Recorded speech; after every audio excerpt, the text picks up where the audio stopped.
अस्सलाम वालेकुम नाज़रीन, आप देख रहे हैं न्यूज़ टॉक। मैं हूं यशवीन जमाल। नाज़रीन, हुकूमत की जानिब से नए माली साल के बजट से कबल रवा माली साल की कारकर्दगी के हवाले से इकोनॉमिक सर्वे जारी कर दिया गया है। इकोनॉमिक सर्वे के मुताबिक हुकूमत अपने बेशतर अहदाफ हासिल करने में नाकाम रही है। हुकूमत की जानिब से रवा माली साल तरक्की का हदफ 3.5% रखा गया था, लेकिन अपने हदफ के मुकाबले में मुल्क की तरक्की की शरह 2.38% तक ही महदूद रही है। इस तरह हुकूमत महंगाई की शरह का हदफ हासिल करने में भी नाकाम नजर आ रही है। वो कि हुकूमती दावा है कि महंगाई की शरह में खातिर खा कमी वाक़ हुई है।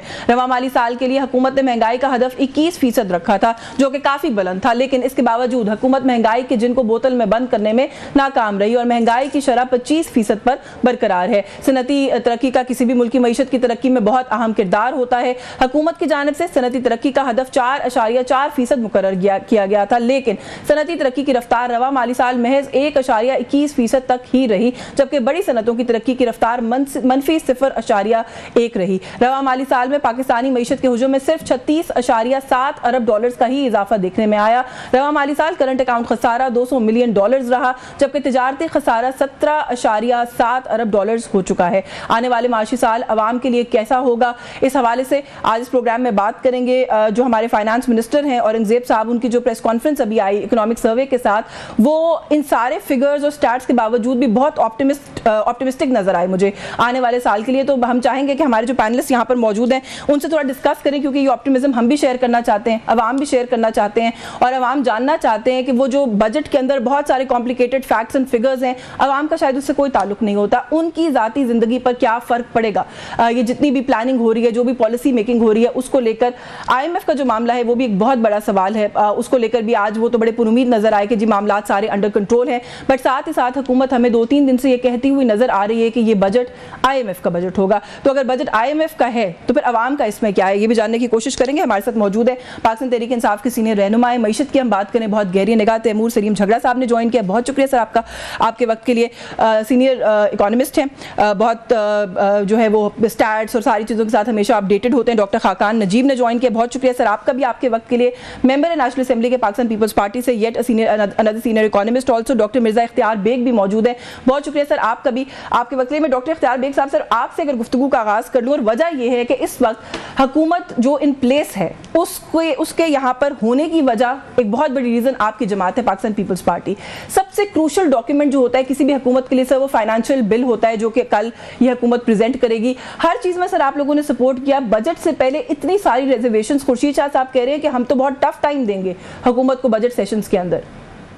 जी यशविन, अभी 5 मिनट पहले मैं पार्लियामेंट्री पार्टी की मीटिंग थी और बिलावल भुट्टो जरदारी साहब चेयर कर रहे थे, तमाम MNAs हमारे कौमी असम्बली में जो हैं वो मौजूद थे, और यहाँ पे ये बात बड़ी एस्टेब्लिश हुई है कि हमें हमारे जो कोलिशन पार्टनर हैं मुस्लिम लीग नून वाले, उन्होंने न मशावरत में शामिल किया, न स्टेक होल्डर से डिस्कशंस की। हमारी सीरियस रिजर्वेशन है पब्लिक सेक्टर डेवलपमेंट प्रोजेक्ट की जो एलोकेशन है सुबह की, उस पर बात नहीं हुई। फिर उसके बाद और बहुत सारी ऐसी चीजें हैं, बेनज़ीर इनकम सपोर्ट प्रोग्राम जो है उसमें भी हमें कंसल्ट नहीं किया गया। तो यहाँ पे हम ये बात बिल्कुल वाज़े कह सकते हैं कि इस बजट में जो आ रहा है, जो IMF की शराइत उसमें काफ़ी सारी हैं जो वो बजट में इनकॉर्पोरेट करके इम्प्लीमेंट कर रहे हैं। हम जो लोगों को रिलीफ देना चाहते थे, हम जो तनख्वाह बढ़ाना चाहते थे, बिलावल साहब ने कहा था कि 5 साल में हम डबल कर देंगे, यानी 20% का इजाफा एक तरह का उन्होंने कहा था। जॉब्स क्रिएशन है, रिहेबिलिटेशन का है और दूसरी चीजें, वो हमसे कोई कंसल्ट नहीं किए गई। आप लोगों को सर कोई स्पेसिफिक एलोगेशन से प्रॉब्लम है? क्योंकि जो बात आप कर रहे हैं ना कि बिलावल साहब ने कोई वादे किए थे, सर प्रैक्टिकली हुकूमत आप लोगों की तो नहीं है, तो मैनिफेस्टोज जो हैं सर वो उन्हीं के इंप्लीमेंट होते हैं जिनकी जमात की हुकूमत होती है। आप लोगों ने तो काबीना में हिस्सा लेने से भी इनकार कर दिया। जब हमने हुकूमत साजी बनाई थी तो एक एग्रीमेंट साइन किया था, और उसमें हमने कुछ चीजें ऐसी हैं जिसमें एग्री किया हुआ है जो इस बजट में ट्रांसलेट होना चाहिए। उन्होंने फ्लड रिहेबिलिटेशन इन सिंध और बलूचिस्तान में हमारे साथ एग्री किया है। PSDP के फंड सूबों में हमसे बात की थी। PPP को 35% बजट में से हिस्सा देने को कहा था। और उसके बाद पीपीपी को बेनजीर इनकम सपोर्ट प्रोग्राम में कॉन्फिडेंस में लेने को कहा गया था।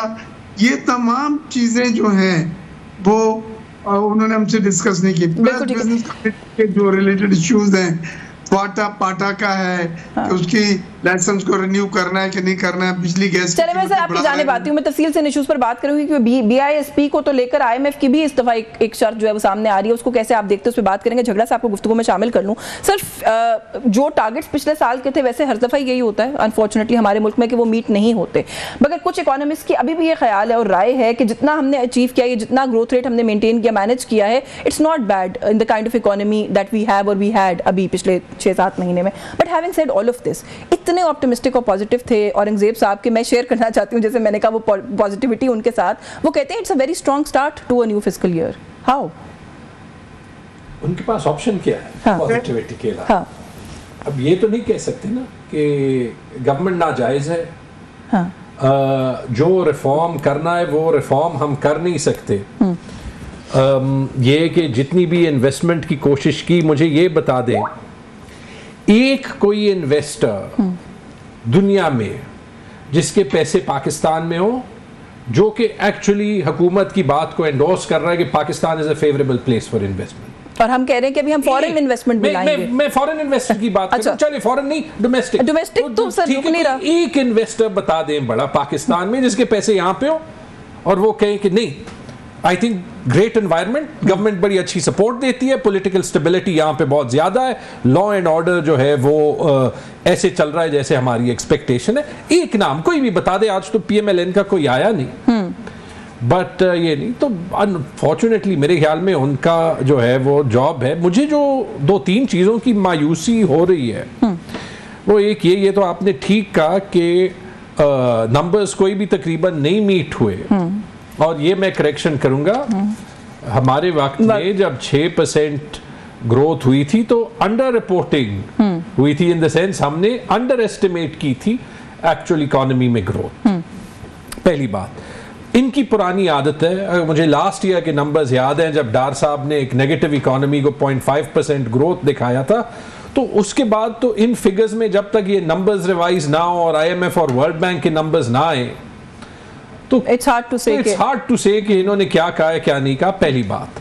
दूसरी बात, जो lack of appetite for reform है, आईएमएफ कुछ चीजें कह रहा है जो कि उसको कहनी नहीं चाहिए, हमें खुद करनी चाहिए। इससे ये इससे हमें खुद करनी चाहिए जो चीजें वो कहते हैं। जो फॉर एग्जांपल देखिए, जो रेवेन्यू इंक्रीज आया है सख्त इकदामात की वजह से आया है, लेकिन आईएमएफ के कहने पे आया है। अभी भी जो टेंशन है हुकूमत और आईएमएफ के दरमियान, हुकूमत कह रही है कि एक तबके से जो 6 लाख वाला तबका है उससे हम जो है वो नॉमिनल टैक्सेशन है 2% की वो हटाएं।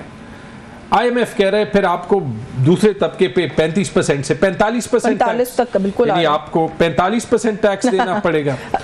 वो तो बाय डिफॉल्ट ना सर, हमें तो देना ही पड़ता है, कोई चॉइस नहीं है। लेकिन अब वो हुकूमत बैकफुट पे हो जाती है क्योंकि उन्होंने कोई चीज सोची नहीं। जो मुझे लग रहा है, मेरे 6 साल हो गए पाकिस्तान में वापस आए हुए, शायद ये भी हो सकता है कि औरंगजेब साहब की थोड़ी सी नई ऑप्टिमिज्म, मुझे तो लगता है कि ये टेप रिपीट पे चल रही है।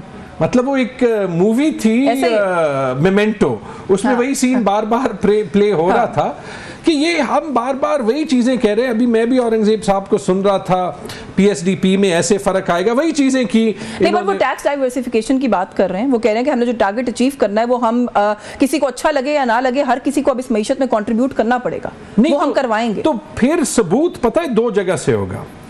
आईएमएफ हमें क्या कह रहा है, एक के एक्सपोर्ट यानी कि आपको ओवर टाइम अपना बैलेंस ऑफ पेमेंट्स बेहतर करना है। अभी तक तो कोई एविडेंस नहीं है कि या एक्सपोर्ट्स या इन्वेस्टमेंट लाने का कोई प्लान है। मतलब ओनली प्लान जो नजर आ रहा है वो ये आ रहा है, चीन के पास जाएं, यूएई के पास जाएं, सऊदी अरेबिया के पास, ठीक है। हाँ। अगर हम इस पे मुस्बत तनकीद करें तो हम गद्दार बन जाते हैं। दूसरी चीज वो कह रहा है कि अपना जो है वो फिस्कल डेफिसिट कम करें, या वो आमदन ज्यादा करने से होता है, अखराजात कम करने से होता है। मुझे ये बताएं, पे reform, pension reform, procurement reform, हुकूमत का बहुत सारा खर्चा जो है वो प्रोक्योरमेंट पे होता है। इन चीज़ों पे कोई ना कोई जो है वो चेंज आया है या नहीं? नथिंग, कोई बात हुई है मेरे ख्याल में तो 20% ये तनख्वाह बढ़ाएंगे। अब ये बड़ी पॉपुलर चीज़ है कहना कि तनख्वाह बढ़ाएं। गवर्नमेंट का टोटल पे और पेंशन का जो बिल है वो है 7 ट्रिलियन का। 20% का मतलब एक्चुअल जो अक्रॉस पाकिस्तान जो तनख्वाह बढ़ेगी 1.4 ट्रिलियन यानी 1400 अरब। तो ये जो आपका 45% टैक्स ज़्यादा होगा, क्यों होगा? इसलिए होगा क्योंकि वो जो 10-12 लाख गवर्नमेंट एम्प्लॉयज़ हैं उनको अगर खुश रखना है तो 24-25 करोड़ को फिर खुश ना रखें तो ये it's a choice that they are making. अच्छा इख्तियार बेग साहब, जो बात मैं भी कर रही थी झगड़ा साहब से कि बड़े पॉजिटिव लगे मुझे फाइनेंस मिनिस्टर साहब। कुछ लोग ये कहते हैं कि उनकी पॉजिटिव होने की कुछ रीजंस भी हैं, शायद उनके पास महंगाई का जो रेट है, इन्फ्लेशन का ग्रोथ रेट है वो खासा कंट्रोल रहा है पिछले 2-3 महीने की अगर हम बात करें। इसी तरह करंट अकाउंट सरप्लस की अगर बात करें तो वो भी 2-3 महीने, हालांकि 2-3 महीने कोई खास बड़ा वो नहीं होता, टाइम नहीं होता देखने का इन चीज़ों को, लेकिन स्टिल हमने मेंटेन करने की कोशिश की है जो हम कर पाए हैं मेंटेन। और ये भी कहा जा रहा है कि जो स्टैंड बाय एग्रीमेंट से पैसे आए, IMF के कर्जों की अदायगियों के बावजूद हम अपने रिमिटेंसेस को, अपने अकाउंट्स को बेहतर शो कर सके हैं। तो ये पॉजिटिविटी शायद यहां से आ रही है और हुकूमत यहां से अपनी ड्राइव ले रही है। Is this true sir? देखिए यह बात बिल्कुल सही है और इसमें कोई दो राय नहीं है कि गुज़िश्ता चंद माह से हम इकोनॉमिक कंसोलिडेशन की शक्ल में के लिए काम कर रहे थे। हम इकोनॉमिक ग्रोथ के लिए, इकोनॉमिक रिवाइवल के लिए नहीं काम कर रहे थे। हम ये चाह रहे थे कि किसी तरह से इकोनॉमिक कंसोलिडेशन हो जाए। मिसाल के तौर पे जो अफरात दर बढ़ गया था 30%, उसको कम करके लाए हम 12% के ऊपर। डिस्काउंट रेट जो 22% स्टेट बैंक का हो गया था, लैंडिंग रेट 24% थे, उसको कम करा 1.5% हुआ है। हम एक्सपेक्ट कर रहे थे 2-2.5%, लेकिन 1.5 हुआ है, मजीद आगे होगा। उससे फाइनेंशियल कॉस्ट कम होगी और इंडस्ट्री रिवाइव होगी, क्योंकि 24% पे कोई भी बिजनेस पाकिस्तान में ऐसा नहीं है जो आपको कमा के भी दे सके और फिर बैंक के भी आप 24% दे सके। वही है ही नहीं। मैं खुद सनतकार हूँ, हमारी इंडस्ट्रीज है, हमें पता है।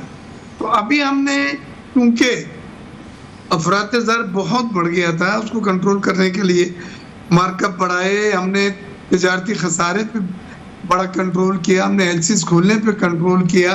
और अल्लाह का शुक्र है कि आज जो ट्रेड डेफिसिट जो 30 बिलियन से ज़्यादा और 40 बिलियन एक वक्त में पहुंच गया था, वो 17 बिलियन पे हमने क्लोज करा है। करंट अकाउंट भी माइनस के बजाय जो है वो सरप्लस में आया है। तो ये सब चीज़ें कंसोलिडेशन के जुमरे में आती हैं, इसको कोई इनकार नहीं कर सकेगा। लेकिन हमने टारगेट हदायत कोई नहीं हासिल कर सके। मिसाल के तौर पे न जीडीपी का हमने टारगेट हासिल किया, और जीडीपी में सिवाय एग्रीकल्चर के न सर्विस सेक्टर ली, न मैन्युफैक्चरिंग ली यशवी, न लार्ज स्केल मैन्युफैक्चरिंग के टारगेट हमने पूरा किया। और एग्रीकल्चर ने वैसे एक्सेप्शनली अच्छा परफॉर्म किया, शायद इसलिए उनको अभी मैं यही कहने लगी थी कि बड़ी अच्छी सरप्लस क्रॉप हुई हमारी। लेकिन उसके बाद हमने फिर क्या किया अपने एग्रीकल्चरिस्ट के साथ, वो भी हम सबके सामने है सर। लेकिन वीट का इशू आए, क्राइसिस आए, FBR के टारगेट 200 बिलियन कम रहे हैं। नेक्स्ट टारगेट 12,900 अरब रुपए का, मुझे समझ में नहीं आता 30% बढ़ा के जो किस तरह होगा।